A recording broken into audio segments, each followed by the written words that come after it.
ഇവളെപ്പോഴും കോളേജിൽ വെച്ച് പറയാറുണ്ടായിരുന്നു, കല്യാണത്തിന് മുന്നേ ഒരു മോശം ജീവിതം, ഐ മീൻ ക്യാഷ് ഇല്ലാത്ത ജീവിതം ആണെന്നുണ്ടെങ്കിൽ കല്യാണത്തിന് ശേഷം നല്ല ജീവിതമായിരിക്കും, ഐ മീൻ ക്യാഷ് ഉള്ള ജീവിതം. പക്ഷേ ഇപ്പം ഇവളുടെ അവസ്ഥ കണ്ടോ?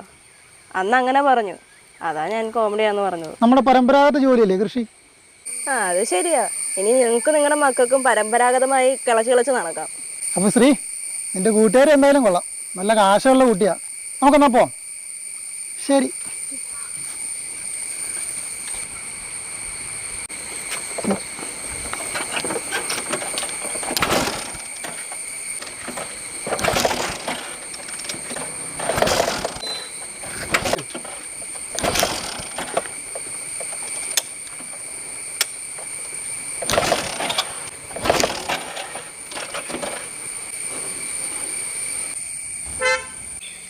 ദേ എൻ്റെ ഹസ്ബൻഡ് വന്നു.